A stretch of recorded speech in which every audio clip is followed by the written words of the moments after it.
Welcome back to Conversations, the program where we take ideas and bring them into life. Today on the program, we're going to be talking about a subject that we come back to quite a bit here on the program, in part because it's one of my favorite topics, and that is the subject of libraries. And in doing so this time, we're going to be talking with the director of the Bacon Free Library. Meena Jain is her name. She's been in the position for about 6 months. She has a great background in library service. She was the technology librarian for Somerville Public Library before coming here. Prior to that, as Mass Bay Community College as a library assistant there, and at the Memorial Elementary School Children's Librarian, she was in Medway. And it's great to have Meena join us here at the table. Welcome to the program, and thanks for joining us. Thank you for inviting me. I'm very excited to be here. It's a pleasure to have you, and welcome to Natick. 6 months on the job. How is it going? It's going great. It's really an interesting library. The patrons are very, very friendly and welcoming, and there's not many weeks that go by where somebody doesn't say to me, I love this library. It's like a hidden gem. I brought my kids here. I came here. So it's something that is really treasured by the community. Right. Libraries have that kind of experience for folks, don't they, that often starts when young and continues on as a lifelong journey. Absolutely. It certainly did for me. I was an avid library user as a child, and it's always been a part of my life no matter what I've done. Right. How was this experience? I'm kind of interested in your background in library service, because you've gone from an elementary school setting to a community college setting to then into the public library sphere, and there must be different elements to all of those in terms of the kinds of activities that libraries do. Definitely, there definitely is. But I think that for me, it's always been important to have the broadest base of knowledge before I take on a job, a position of leadership. So learning all aspects of being a librarian was really important to me. And so when I sort of accidentally got the job at the Memorial School as a children's librarian, I wasn't looking for a job. I was looking forward to staying home once my kids were in full-time school. And this position came up, and I applied for it, and I got it, and I found that I absolutely loved it. So then once I realized that, I wanted to know more. And so I worked at the community college and learned how students, once they're in college, learn and use libraries. And then I got my degree recently, and because I was like, well, if I'm going to be doing this, I want to have the degree so I can keep moving forward. Yeah. And that led me to the Somerville Public Library, where I went as a technology librarian. And that sort of put together a lot of my interests. I liked working with the technology. I liked working with people and being creative and innovative. So that was really interesting for me. And then this came along, the Bacon Free Library, where I was able to move the next step. And as I was telling you a little bit earlier, what I loved about Somerville was the technology. Which I didn't love about the position was I didn't get to work with people as much as I would have liked to. So Bacon is like the perfect mix of everything I would like to do. It has quite a historical aspect to the library, its origins, its background, and so forth. So you come into a wealth of that kind of perspective also. Correct. The building is definitely an historical building in the historical district, and we have the Historical Society right downstairs, which is a really good connection for us, because people often come in to the library and they're like, oh, I want to learn more about the building, and we're like, oh, go downstairs. Or people would come into the Historical Society and say, I'd like to learn more about this or that, and they'll be like, oh, there's a library right upstairs. It's been actually a really good combination for us. Right, exactly. That is great, and historically, and I'm sure going forward there'll be even more of that kind of synergy between the two and the different aspects. So it brings a lot to the table. Correct. Your budget, tell us a little about budget, board, staffing, things of that sort that relate to the Bacon for us. Well, the Bacon is funded I would say like 70% by the town. It's mostly for salaries, and we have a small budget for buying books and for supplies and things like that.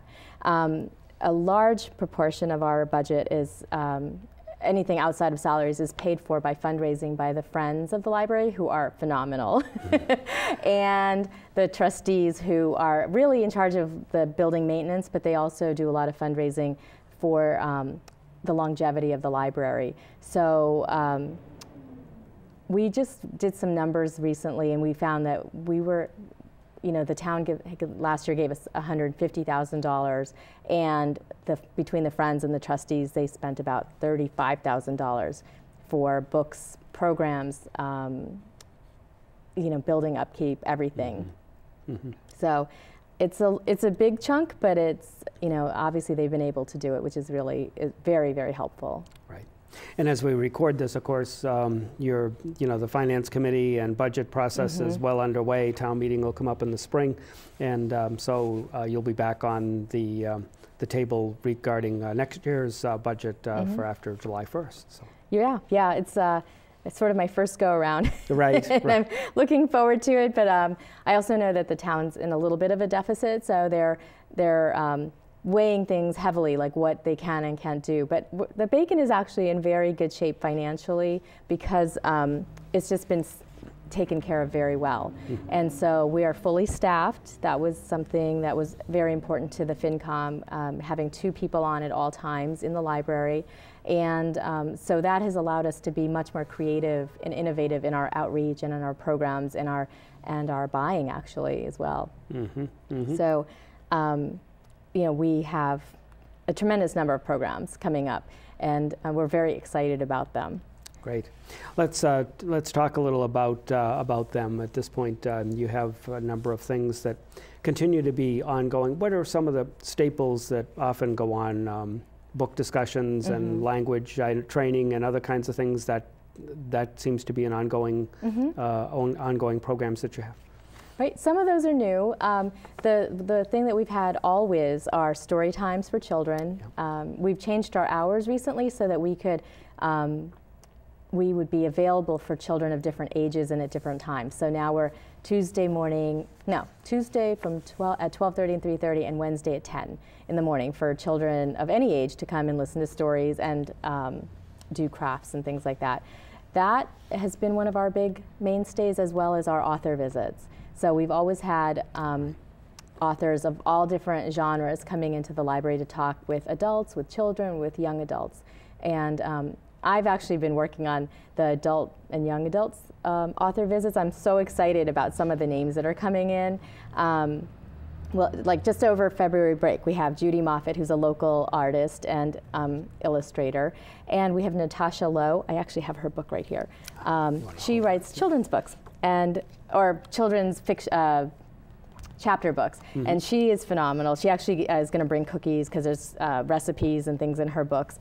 And between those 2 author visits, we're going to be having a comic book readathon. So we have traditional comic books, and we're going to have children coming in reading, actually children and adults, because we found that everybody likes comic books and graphic novels, and the whole genre has really exploded. And then we're going to have actually we're going to have 2 hours with Batman and Catwoman coming in to take pictures with kids. So I think that should be really fun.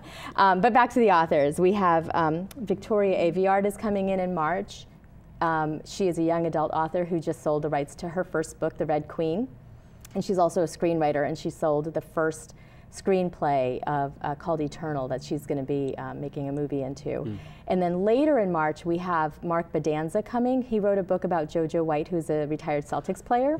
And JoJo White comes to his author talks. So we are having that at the Elliott Church, because I think we're going to have a lot of people there, because it's just fascinating, JoJo White's journey to becoming not just being a Celtics player, but becoming a Celtics player, because he grew up with, you know, during segregation, and he actually marched with Martin Luther King. And so we thought that that would be a really good program to have co-sponsored with Spark Kindness, because their mission is to teach about being kind, diversity challenges, things like that. So we're actually doing it at the Elliott Church, but co-sponsoring it with Spark Kindness. That's going to be really fun. And then in April, we have Dick Lair coming, who wrote Black Mass. I don't know if you've read that, but it's about the Whitey Bulger trials, and he just optioned that as a movie as well.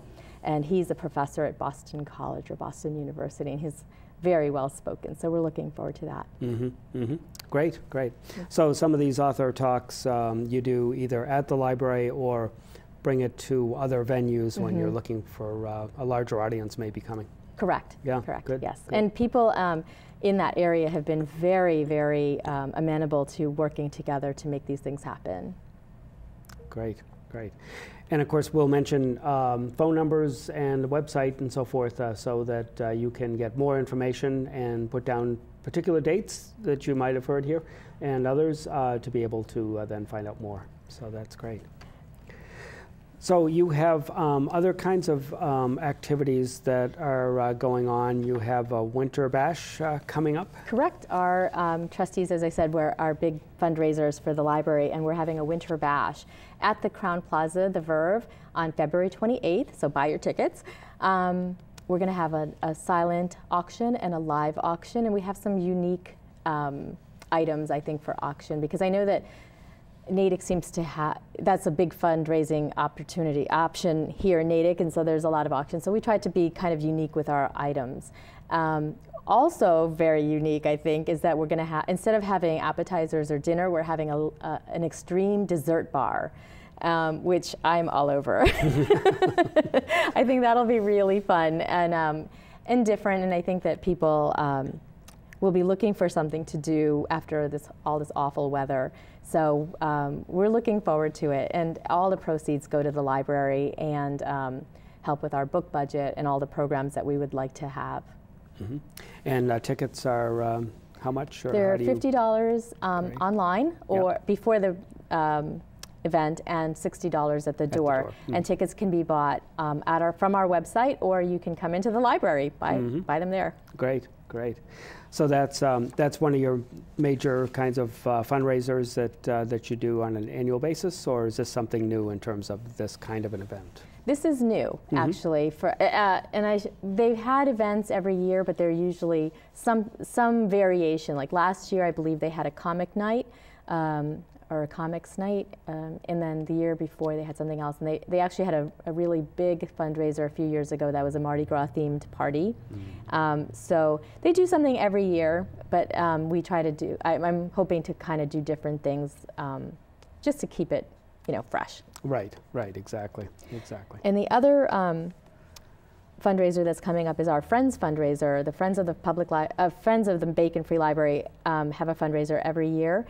Last year they did a garden tour, and in June of this year they're doing a kitchen tour, which is fabulous. I can't wait to go to that, because they go to unique, I want to say unique libraries because I love libraries, but unique kitchens in Natick, and people open up their kitchens to show people, what they thought about what was their process in creating these interesting kitchens. And I'm really looking forward to that. That's going to be in June, and more information about that will be on our website. Yeah.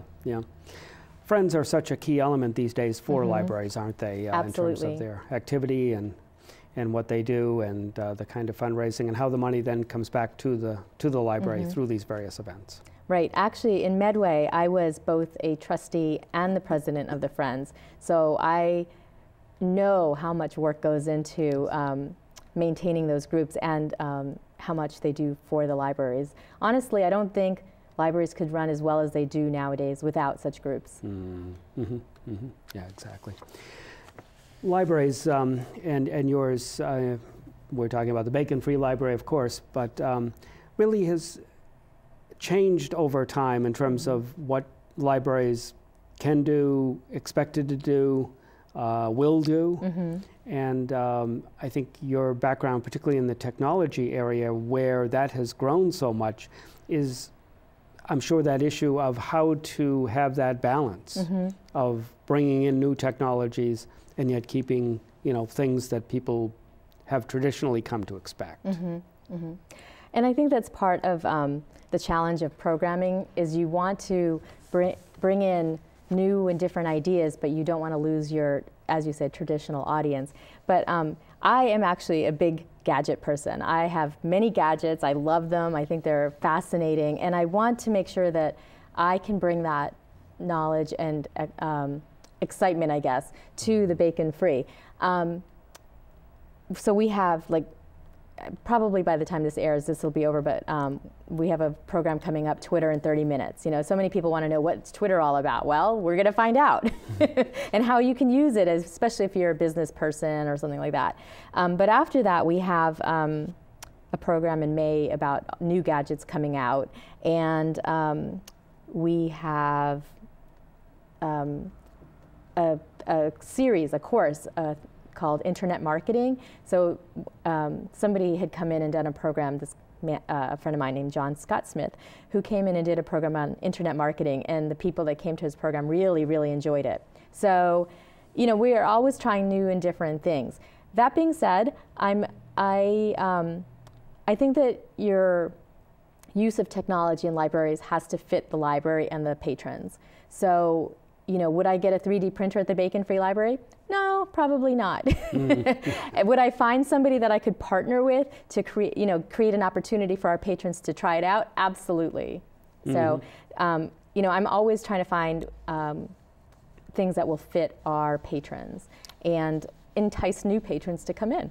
Right, exactly. Yeah, and you're doing this with some other kinds of organizations as well to partner with and to be able to, as you say, encourage people to learn. It may not be within the four walls of the Bacon, but it's a way for people to have that connection as a resource and to be able to go off and do things in conjunction with other organizations. Correct. We actually, well, when I started at the Bacon, I was meeting individually with the other nonprofits in South Natick. So I went to Mass Hort, and obviously the Historical Society with Jane Hennedy, and the Natick Organic Farm, and I realized that we all sort of have a similar mission, not the same, but similar. And so in talking to Natick Organic Farm, we thought, well, why don't we invite this person to our meeting and that person to our meeting? And what it ended up was we ended up having a meeting with the Bacon Free Library, the Historical Society, Mass Hort, the Organic Farm, the Elliott Church, and Broadmoor. As we all are in within a 2-mile radius together. And we realized that because we have these similar missions, but different programming, it would be really nice for us to be able to share our resources. And so we created a website, which you can find on our website. Anytime I send you an email, it's in my tagline. It's called CRC Groups, Charles River Community Groups, and it's for people to have one place to look up what's going on in South Natick at one time.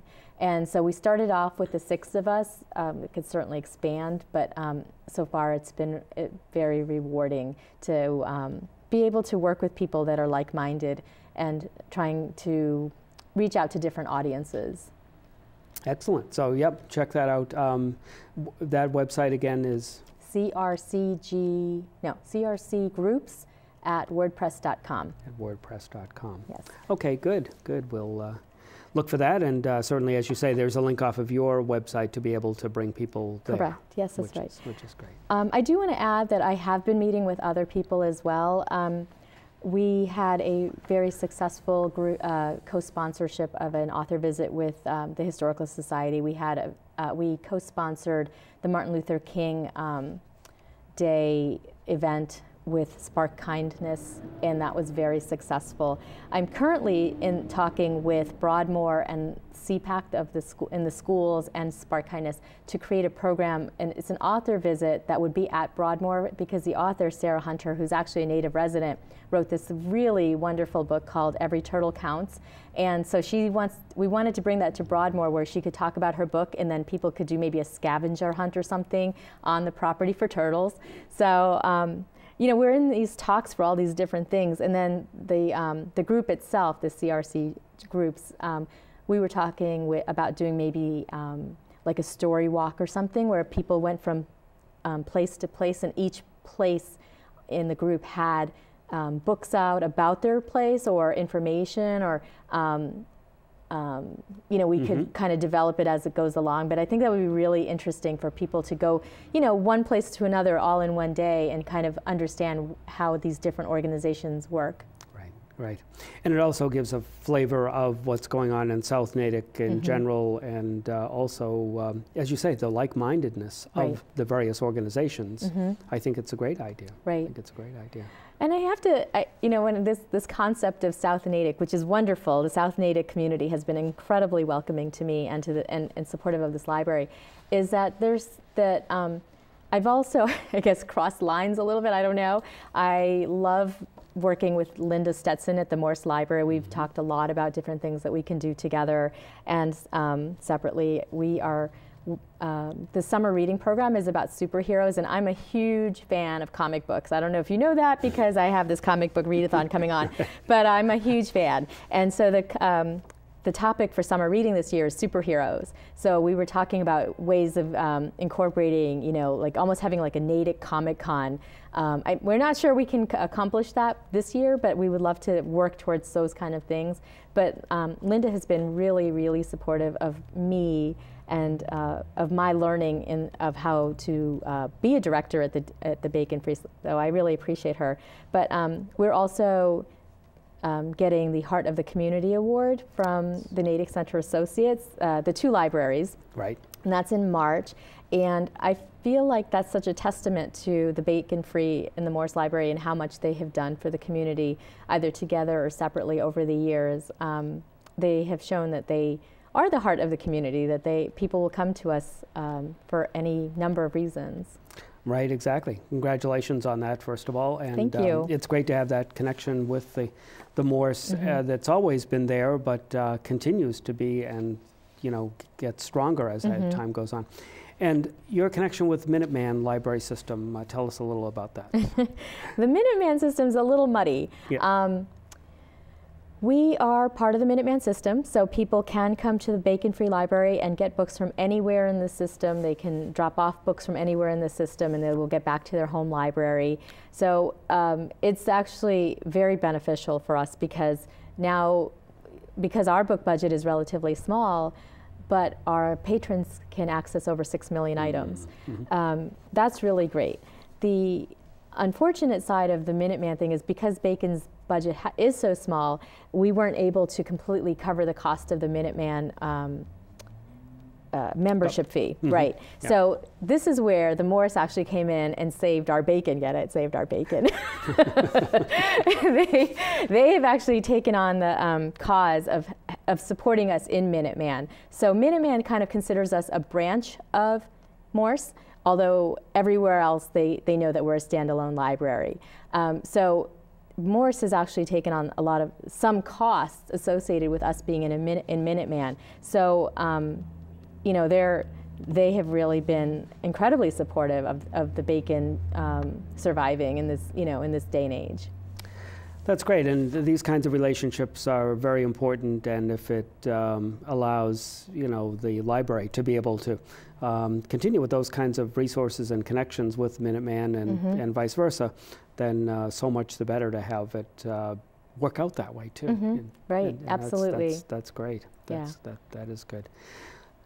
Libraries and literacy and all seem to always be an issue, and getting back to the technologies, your interest in showing various kinds of devices and so forth.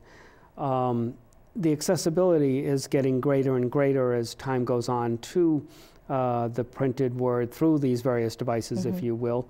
And do you think that has really brought more people to libraries, enhanced the interest, added to that as time goes on? Do you think that is the way we're going to go, or do you think there'll always be this kind of balance, as we kind of touched on earlier, with the traditional aspects of what libraries do?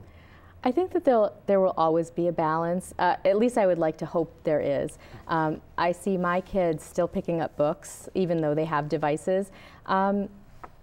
As I said, I am really big on devices, and I have my Kindle right here because I carry it everywhere because I never want to be without a book. But what I have found is that I can now access books anywhere on any device, and libraries are at the forefront of that, I think, making books and media actually now accessible to all. So yes, I have a Netflix account at home, but I know that I can get I can freely get a Boston Public Library card, e-card, and download e-books, audiobooks, music, and TV shows and movies from a library as a free resource. I know that I can have the Overdrive app on my phone and do the same thing for ebooks and audiobooks. I use the library digital resources a lot, and I think a lot of people do. But I also think a lot of people don't know how to. And that's, for me, part of my mission is to teach people how to access their resources so that if they're at an airport and they're going to Aruba and they want a book, they can do it. They can get it on their phone, they can get it on their iPad, they can get it on an e-reader. And then they can come to the library for books when they're in the area, and they can come for our programs, and they can come to sit. We have a lot of times people just coming to sit reading books in our window seats. So I think libraries will continue to have a combination of things, but I think that libraries are very creative and innovative, and they and we, not they, we have ways of reaching people that some other types of organizations don't. Right, exactly. Good, well said and well put, that there are many ways that people can go. Mm-hmm. How can people contact you to find out more and about your hours, if you could run those down again, and Sure. some information? Yeah, people can email me at any time. It's mjane@minlib.net. And you can email the library, bfl@minlib.net. You can come to our website, which is baconfreelibrary.net. We're on Facebook, we're on Twitter. We're just out there. So, and our hours are posted on our website. Our phone number is on our website is 508-653-6730. We get many calls a day, people calling to renew a book, or to ask when we're open, or to get advice on a book to read. We do a lot of readers advisory. Actually, people often ask us, what should I read next? Right. And then we do like this sort of like hunting thing, like, well, what do you like? What do you not like? What was your last favorite book? Things like that. So we get a lot of questions about what to read next, and that is probably the funnest part of my job. Although I'm not as well versed in reading all the different genres as I'd like to be. I love to hear what patrons have read and what they liked or didn't like about their books. There you go. Yep, yeah, sounds great. Meena, it's been a real pleasure to have you on the program. I appreciate your being able to join us, to bring along your enthusiasm, and all the best to you going forward as the director of the Bacon Free Library in South Natick. And for those of you out there who haven't been by, stop in, say hello, participate in some of these upcoming events, the Winter Bash on February 28th, and other activities, authors group discussions, and so much more. So check out that website or give them a call. Meena, it's been a pleasure having you here. Meena Jain has been our guest here on the program, and we thank you very much, and we look forward to having you back. Thank you. I appreciate you having me. It's been a pleasure. And stay with us, as Jane Hennedy from the Natick Historical Society will be joining us next here on Conversations. And welcome back to Conversations. We are continuing our discussion relating to South Natick, and this time on the program, as promised, we have Jane Hennedy from the Natick Historical Society joining us to talk about what's going on there. Jane is relatively new in the position, for about 6 months as the executive director. She has a lot of experience in the area, has a master's from Boston University in historic preservation. She has worked as a tour guide, site manager and study center at the Brown University, and involved in their museum there. Director of the Old Colony Historical Society in Taunton, and serves on the board of the Daniel Farmstead Foundation in Blackstone. Jane, welcome to the program. Nice to have you join us. Thank you, Joe. Thank you for inviting me. It's a pleasure to have you, and welcome to Natick as well as to the program. How's it been going? It's been going very well. You know, Natick and particularly South Natick are so attractive, so beautiful, that it's just been very enjoyable to come to work every day. I live in the Blackstone Valley, and so I basically follow the Charles River over to Natick. You know, certainly when you work in local history, there's a new set of history to learn no matter where you go. And I have to say that Natick's history has really just been so appealing and caught my attention, and I've been enjoying learning it along with visitors who come to the museum. Right, right. That's great. And of course, your background, having some experience in various types of venues, and of course, the position in Taunton being somewhat similar to this one in terms of structure and so forth. Yeah, Old Colony Historical Society in Taunton is in an 1853 brick schoolhouse that was designed by Richard Upjohn, and so Natick Historical Society is in the beautiful Bacon-Free Library building built in 1880, and we're downstairs. Sometimes we like to call it the garden level if we're being fancy, but we're, you know, on the lower level of the Bacon-Free Library. And again, it's, you know, an architectural gem and a small museum and an old institution, which makes for a lot of interesting history in the institution itself. Can you give us an update and a refresher on the founding of the Historical Society and just some of the key points that make it what it is? Sure. Well, there were a group of people who got together in 1870, 10 years before the Bacon-Free Library was built, to form what they called the Historical and Natural History Society of South Natick. And I think they threw library in that name too. And they had rooms above some of the stores that were basically across the street from today's Bacon-Free Library. But in 1872, there was a fire. And so a lot of those early collections were lost, unfortunately. But by 1874, they had rooms again. They started collecting again.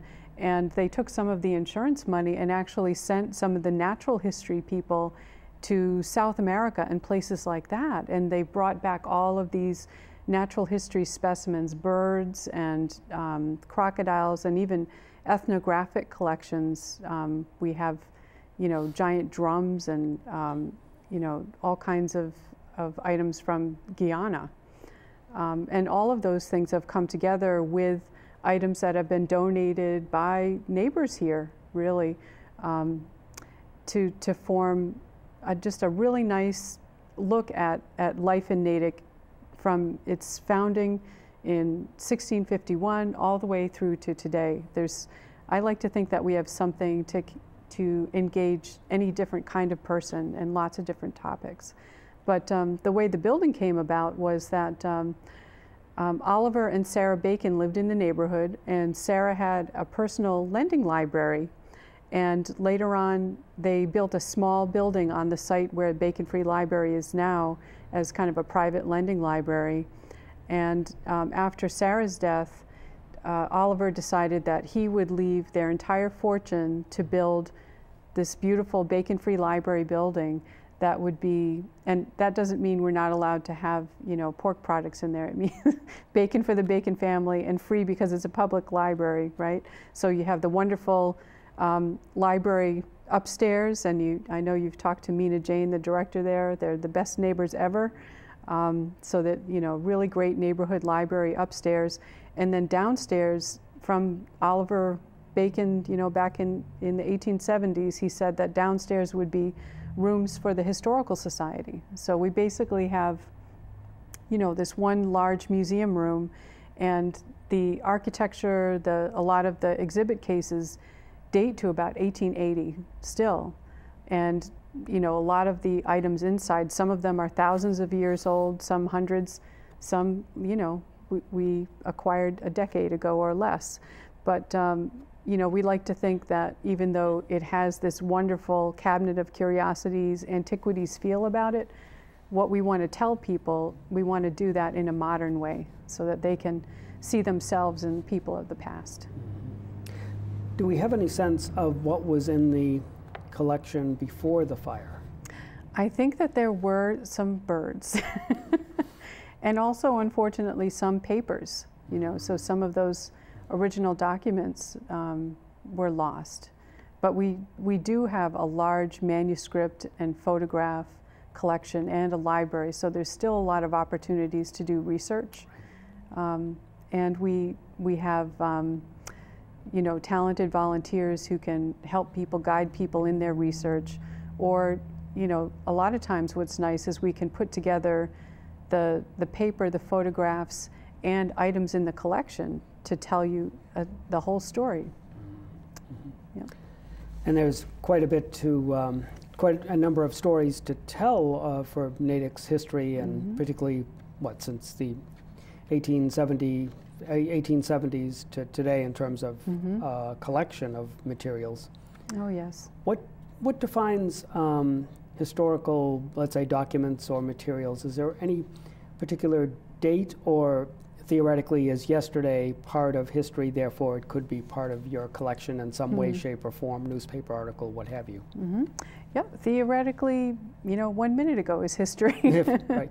But the trick is that you need to have enough distance in time to realize what is worth collecting and what's really important to keep for the ages to come. I mean, sometimes though, it's pretty easy to tell. You know, if there are things having to do with the Boston Marathon or, you know, important events that happen in Natick. And in fact, we have a talented volunteer named Jane Hennedy who does newspaper clippings from the Boston Globe and the Natick papers. And so, you know, anything that happens of import is being added to the archives right now. So, you know, our mission is to inspire people in Natick's history. It's a rich and remarkable history, you know, from the beginnings as a so-called praying Indian plantation in 1651, but right up to the present day. So, you know, we are actively collecting all the time. You know, within reason. We have one small space right now. Well, and that must be it, the collection, you know, your tendency to collect versus the tendency in terms of where to put it all and how to manage it and how to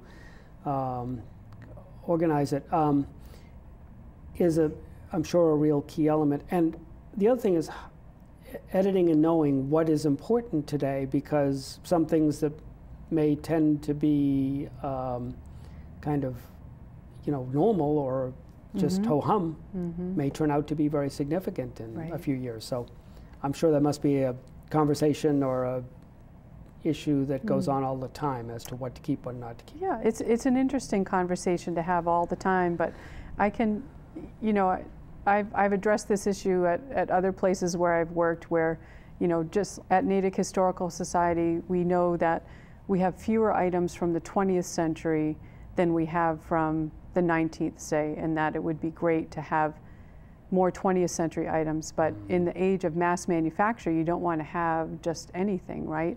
But so we want to collect items of importance, and the only way I know that is when they walk in the door. So one example is there was this really nice couple that came in a couple of months after I started work. They came in with a jacket, and the gentleman said that he had worked at the Natick Army Labs in the 1980s, and they were developing fireproof clothing for mechanics in the Army. And you know, this was a prototype jacket that the man actually dug out of the dumpster. So, you know, he didn't come by it, you know, he didn't steal it from the Army, they were throwing it out. But he had saved it all these years with the idea that it did have some historical importance. So, and I thought it told a cool story about, you know, the importance of having the Army labs here, and just the scientific innovation that takes place right in our own backyards. So, you know, I was happy to accept that one for the collection. Mm-hmm. So people do come by and query about, you know, I have this item or family heirloom that's come down. What will I do with it, or is it appropriate, or can you use it, or what have you? Must happen more often these days than maybe not. Yeah, those questions come up fairly frequently, and I'm always happy to help.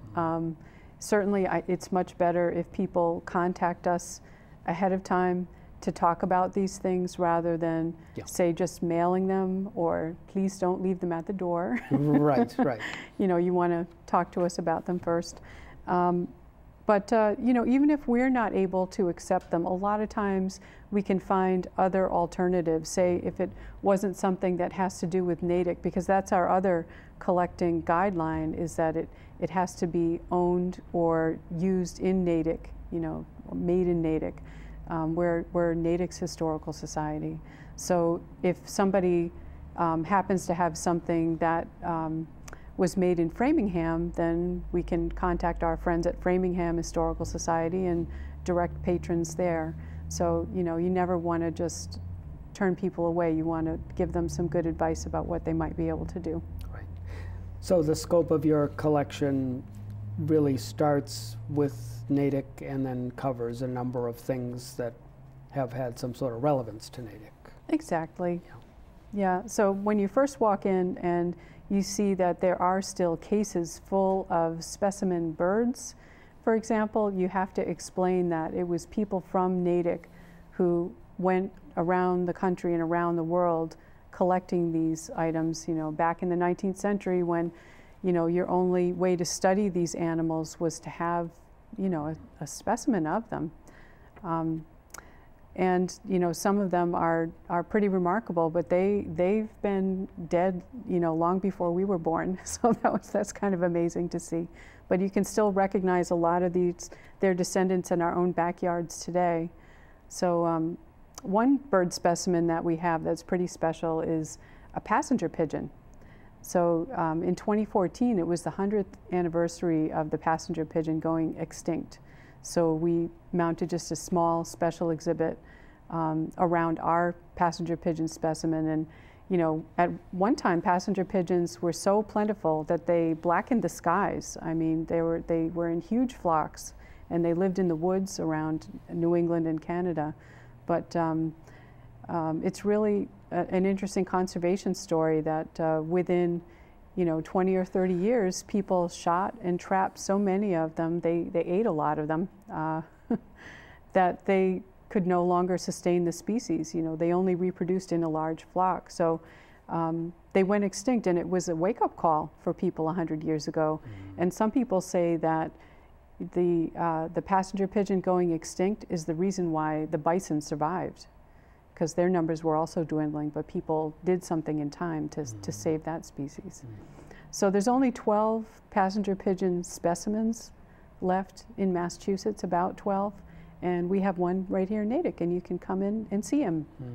Yeah, there are a lot of lessons to be learned from history that we can carry to today and beyond, and sometimes we don't make that connection, and should.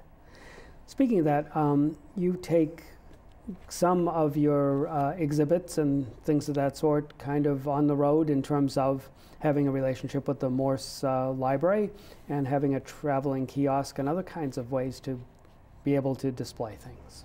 You're right. Yes, it's very nice that Natick has the beautiful Morse Institute Library downtown, and that they've provided a really nice state-of-the-art exhibit case on the main floor level. So if you go into the Morse on the main level and take a right, the exhibit case is just beyond some of the mystery books there. And we change that exhibit out about every 6 months. And the last one we did opened in November, and it was on the subject of World War I, because about 100 years ago, World War I, of course, was getting underway in Europe, and by 1917, America was involved.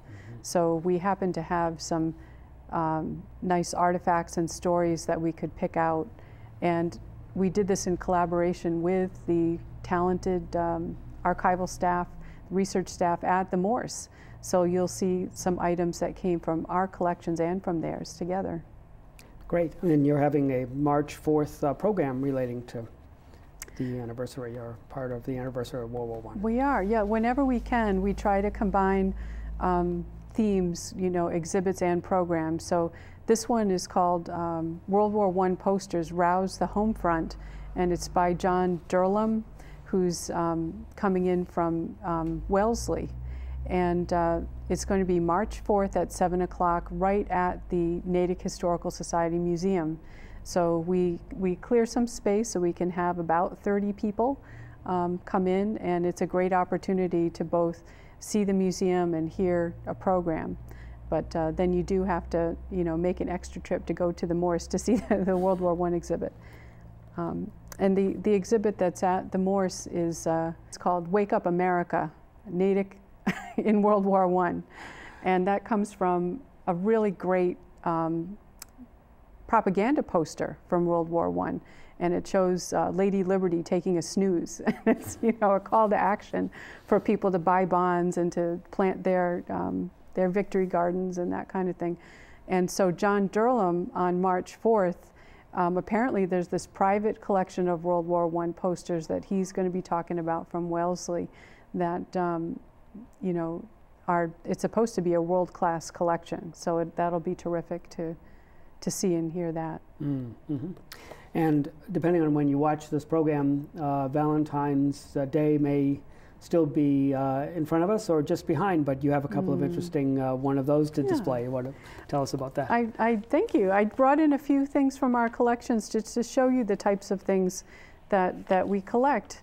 Now, you know, the vast majority of things at the Historical Society were donated, as I said, from our neighbors. And so we have this really sweet collection of Valentine's Day cards. And this one has a bee and a beehive, and it's a little puzzle you have to figure out, but it says, "Be my honey." And that one's from, I think, the 1920s or so. And then there's another one that has a little doggy, and it says, he's holding a letter in his mouth, and it says, "An offering of true love." So that one, again, is, you know, at least 100 years old. And, you know, just like kids like to give each other Valentine's Day cards in schools. We did that when I was in grade school. I don't know if kids still do, but it was a really prevalent thing to do in the 19th century. You know, in the late 19th century, they invented chromolithography. So this is a nice example of this really beautiful, colorful card. And that's when greeting cards just exploded across the country, and people would send them all the time. So this one is a beautiful one that has a poem about love and some flowers. So that's a pretty, you know, an image that we would recognize today. But this one has a die-cut lace on the front with silver and birds and a landscape scene. And, you know, it really, you know, is not just red roses. They threw everything in there that they thought would be an attractive image. And then this one is a little fan, and it even has a tassel, so that, you know, your girlfriend could actually use it, I suppose, to fan herself, if, you know. So right. Yeah. Yeah. So this is from the 1920s as well, I think. But you know, we have hundreds of greeting cards in the collections, and thousands of historical images in the archives. So lots of people come in. You know, you can look at greeting cards and things just because you like the images and they're pretty, but you can also see if there's anything sent by a family member or somebody that you're researching. And we also have lots of files having to do with people's houses and maps. So lots of people come in researching the house that they live in. And we're glad to say that we have about 20 maps that people can take home if they want to. If it's something that, if they find their house on it, their street, it interests them, then we have these really nice reproduction maps that you can purchase and take home. That's it. I mean, you know, it seems like the Valentine cards, at one point, they were kind of routine and just everyday fare. Sure. And yet now they've become historical in nature. And the question of today is, what of today, which seems kind of everyday fare, will become tomorrow's historical treasure. Right, and that's for museum professionals of the future to some degree. Right. But I can tell you that we, some of the more recent things that we have, you know, it gets more and more distant, you know, probably dating myself a little bit, but we've got a box of Flutie Flakes. So for Doug Flutie, yes. And that was collected, you know, when those boxes of cereal were still for sale in the 80s and 90s. Right. You know, and now it's nice when kids come in and they say, why do you have a box of cereal? You can tell them, well, famous football player Doug Flutie lived in Natick. Absolutely. So that's great. You have so many things going on, and of course in the spring, yes, the weather will get better to have us have spring and good weather. Field trips, I know, around South Natick, and your collaboration with obviously the Bacon Free Library and other entities going on in South Natick seems to add to the interest of your doing some outreach in those areas. Yeah, thank you. We're looking forward to many things in the spring, but there's this collaboration with a lot of nonprofits in South Natick, the Charles River community groups, and you know, Meena Jain in the Bacon Free Library had the idea to have this group of 6 nonprofits come together. We now have a group website, and it's crcgroups.com. Right. And you can find out about events that are going on all along the Charles River in the South Natick area. So, you know, for us in the springtime, we keep doing our public programs, basically aimed at adults, but we also are going to be doing some walking tours for people of all ages, and we do special field trips for all the 3rd graders in Natick. They will all come through the museum at some point in April, May, and June, and we take them not only into the museum, but we also take them to the historic district. They get to see the Old Town Park, which is where the South Natick Dam is, and it was named for the book that Harriet Beecher Stowe wrote. We talk about how the geography still is the same in a lot of ways as how it looked when the Native Americans settled there in 1651. And so we take a look at the Eliot Church, and we look at one of the earliest burial grounds, English burial grounds, that's right across the street from the Eliot Church. So there's a lot of lessons to be learned just looking around at the landscape. And you know, it's such a pleasure to do that for all of the 3rd graders. That was my introduction to the Historical Society last spring. And you know, better learn your history fast, because the 3rd graders are going to ask questions. That's right. Yeah. They'll test you on that for sure. Yeah.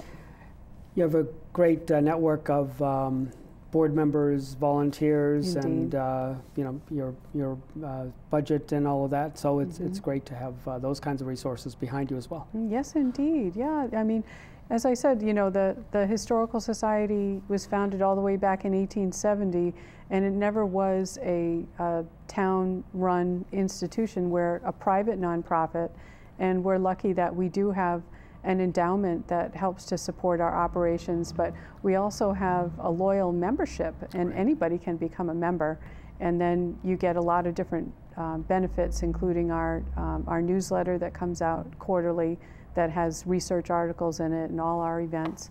And we also have these terrific volunteers, and that the core of volunteers is always growing. We always welcome them. There's this really nice new volunteer. Her name is Weisse, and she's doing this this initiative that our president Marge Balcom is calling Adopt a File Drawer. So you know, you can pick out whichever drawer you want and go through the files and make sure that they're organized well and they're archival safe, so that researchers in the future can have access to them much better. And I'm very grateful, because we never would have time to do all the work that we do. We have 2 paid staff right now, but really wonderful, dedicated volunteers who act as tour guides, museum educators.